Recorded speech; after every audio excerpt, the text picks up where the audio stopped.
Bom dia, boa tarde, boa noite. Meu nome é Ivan Viana e aqui eu apresento meu TCC, que é basicamente uma análise associativa entre as oscilações do PIB brasileiro e do mercado de commodities no período de 2010 a 2026 com o modelo Série Max. E aqui a gente se pergunta por que estudar o PIB, por que estudar commodities no contexto brasileiro, né? Primeiro que só em 2025 as exportações do agronegócio somaram aí 348,3 bilhões de dólares, né? Representando inclusive um recorde histórico. Esse valor corresponde a 7,1% do valor adicionado brasileiro. E ainda em 2025, o PIB brasileiro ele chegou a quase 13 trilhões de reais, né? O que equivale aí a um crescimento de 2,6% em relação ao mesmo período anterior. E a grande pergunta da pesquisa é: de que forma, em que medida, o mercado de commodities se relaciona com as oscilações do PIB? Né? E aqui, o mercado de commodities entendido do ponto de vista geral, do ponto de vista setorial e do ponto de vista individual. Né? E também é importante que se considere os efeitos da pandemia que aconteceu no período de estudo. Né? Então, o objetivo geral do estudo é analisar de forma estratificada e de forma associativa as variações do PIB brasileiro e as variações do mercado de commodity no período de 2010 a 2026, considerando também a pandemia como fator, né, nos modelos Série Max. Né. E a abordagem estratificada basicamente se resume a termos um modelo de referência e a termos os índices geral, os índices setoriais e os preços individuais como variáveis explicativas nesses modelos. A metodologia se resume basicamente a termos 195 observações mensais representadas ali pelo mês de janeiro de 2010 até março de 2026. Esses dados eles foram extraídos do Banco Central do Brasil e do mercado mundial. Além disso, esses dados passaram por uma transformação logarítmica justamente para estabilizar a variância que é muito comum em séries temporais. Os modelos utilizados foram o modelo Série Max, que na parte não sazonal tinha dois componentes autorregressivos e um componente integrativo, e na parte sazonal também tem um componente integrativo e um componente de média móvel. Né? Então, a estratégia desse estudo reside basicamente a termos quatro blocos, né? E por isso é uma abordagem associativa e estratificada, porque teremos um modelo de referência e nesse modelo de referência teremos apenas variável damage que representasse o choque da pandemia, né? No bloco 2 teremos o modelo com índice geral como variável explicativa. No terceiro bloco a gente substitui esse índice geral pelos índices setoriais, né? E esses índices setoriais são o da agropecuária, o de energia e o metálico, e a gente vai ver na próxima tela porque o índice metálico foi excluído porque o modelo que contém o índice metálico foi excluído da, das análises. E por fim, no último bloco, a gente considera aí os preços individuais de algumas das principais commodities do mercado mundial, né, que é o petróleo, o frango, a soja e o milho. E é importante destacar também que no bloco 2, no modelo do bloco 2 e no modelo do bloco 3, a gente considera também o câmbio do dólar como variável explicativa. E no quarto bloco a gente exclui esse câmbio dos modelos e aí veremos também por quê. Então, primeiramente, a gente percebe que realmente o, o PIB e o mercado de commodities eles oscilam de forma conjunta, né? Só que essa oscilação ela não ocorre de forma homogênea.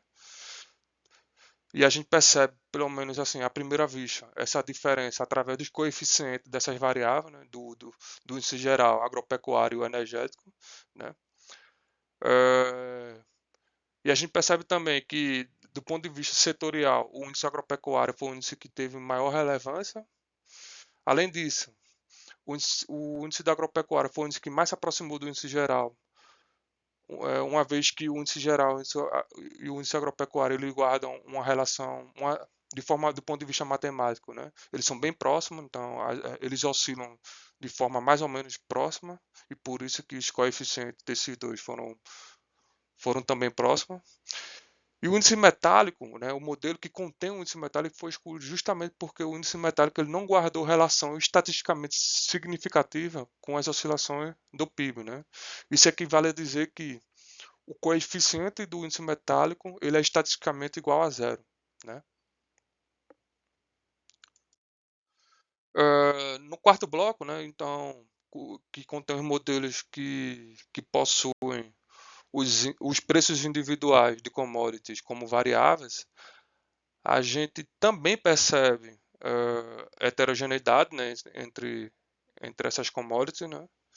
E aí pode ver através dos valores dos coeficientes, né? Segundo, percebemos também que o câmbio ele perdeu a significância justamente porque os preços individuais dessas commodities ele consegue resgatar uh, um componente informacional comum do câmbio, né? E talvez a razão disso talvez seja por conta da hipótese de moedas commodity, que é bastante comum em países que dependem depende bastante da exportação de mercadorias primárias, né? Que é o caso do Brasil. Em outras palavras, né, e em resumo também, essa hipótese basicamente nos traz a percepção de que o mercado de commodity e o câmbio da moeda desses países eles oscilam de forma conjunta, né? Então, por isso que o câmbio ele perdeu significância nesses modelos do quarto bloco. Além disso, essa heterogeneidade a gente não enxerga apenas do ponto de vista matemático ou do ponto de vista estatístico, a gente percebe também do ponto de vista de desempenho. Então, tivemos modelos que foram melhores do ponto de vista do critério de informação e também tivemos outros modelos que foram melhores do ponto de vista preditivo, né? Que é o caso do modelo que tenha o índice de energia como variável, ou do caso do modelo que tinha os preços de petróleo e os preços de soja, né? É importante também destacar um outro fato que talvez não seja novidade, mas que talvez não seja surpresa, mas que de fato, né, a pandemia ele guardou uma relação, o choque da pandemia guardou uma relação negativa com o PIB, né, da ordem de 8,4% no mês de maio, né, de 2020 e na ordem de 10,6% no mês de abril de 2020. Para concluir, né, batendo de novo na tecla da heterogeneidade, a gente viu que de fato, né, foi interessante.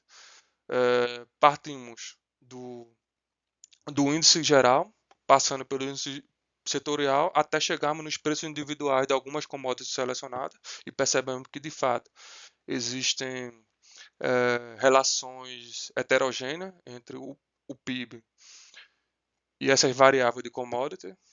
Percebemos também heterogeneidade no desempenho dos modelos, tanto do ponto de vista preditivo como do ponto de vista da parcimônia. Outro fato relevante é justamente a perda da significância do câmbio nos modelos que tinha os preços individuais de commodity como variável, né, considerando a hipótese de moedas commodities. Por fim, também foi interessante a incorporação de dados que representassem os choques pandêmicos da Covid-19, né, que ocorreu ali em 2020, e para ser mais específico, são dados que representaram o mês de abril e maio de 2020.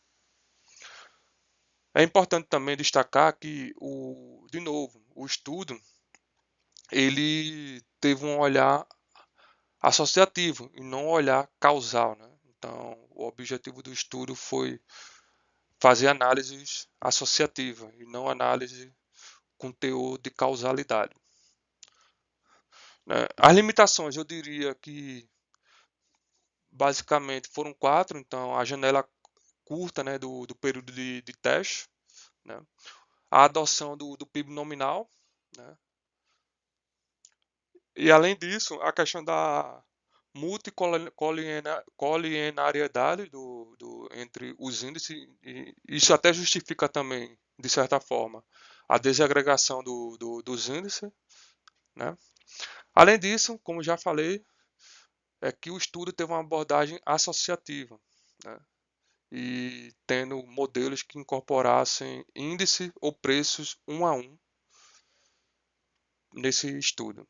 E como sugestão de futuros estudos, eu diria, eu sugiro a elaboração de modelos multivariados, né, que inclusive incorpore a causalidade como um fator e também a consideração também de incertezas globais nesses modelos, ok?